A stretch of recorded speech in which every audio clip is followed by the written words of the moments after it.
Saatnya untuk kehidupan kamu ketika kamu belajar tentang empati itu.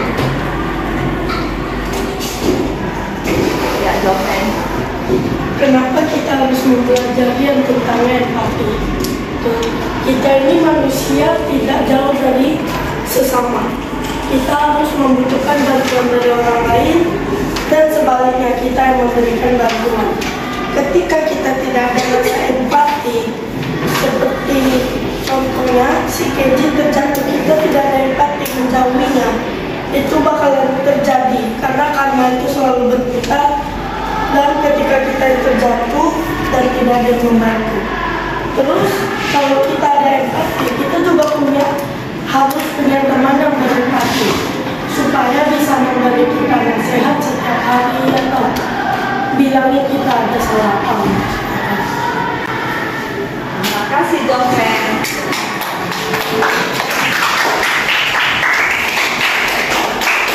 Sekarang dengan yang lain. Siapa mau memberikan pendapat lagi ya?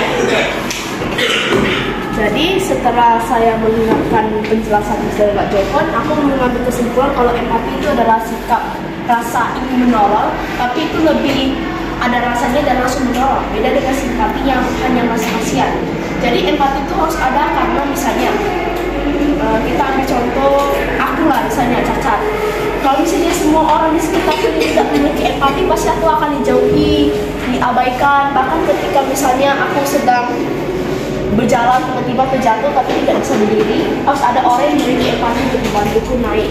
Jadi empati itu adalah suatu sikap yang harus ada di masyarakat agar masyarakat itu bisa terus berjalan meskipun ada yang cacat ataupun tidak sempurna seperti yang lainnya.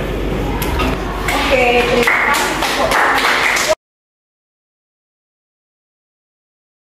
Pada suatu hari, di siang hari yang sangat cerah, terdapat satu gedung yang berlantai 50.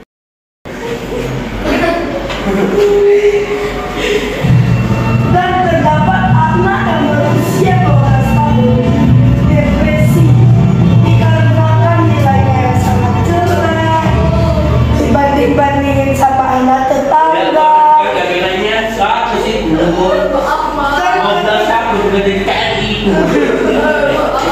Dan dia berlari kabur dari rumah menaiki gedung ke lantai 50. Dan di lantai 50 itu ada seorang laki-laki yang bernama James. Dia bilang, "Nak, kenapa kamu di sini?" Tanyanya sebab Pak, kita itu rendah banget.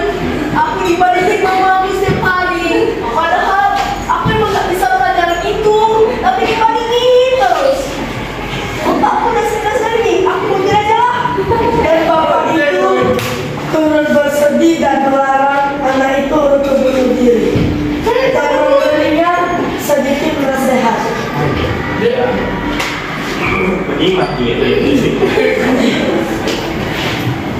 Apa nasihatnya? Dek, semua hal itu bisa saja kamu capai kalau kamu mau berlatih dengan serius. Aku turut bersedih karena orang tuamu tidak ada kurang komunikasi dengan orang tuamu. Tetapi urumilah yang mau kamu lakuin, karena itu tidak mempermudah masalahmu. Si anak kecil itu ikut mendengarkan nasihatnya dan tidak jadi bunuh diri. Bapaknya datang sambil marah-marah. Woi, anak ini. Woi, kamu anak ini masih kecil udah mau bunuh diri. Dan Bapak James datang dan menasihati orang tuanya.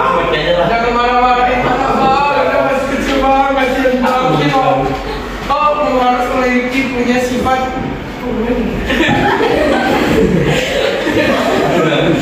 Iya bang. Kau harus mempunyai sifat empati pada anak. Kalau tidak, anakmu akan mengalami depresi atau gangguan mental. yang dikatakan Bapak James. Orang tuanya mengubah sifatnya dari yang kurang komunikasi dengan anak kecilnya menjadi kebanyakan komunikasi. Dan mereka pulang dan memberi terima kasih kepada Bapak James. Terima kasih Pak. Nak pulang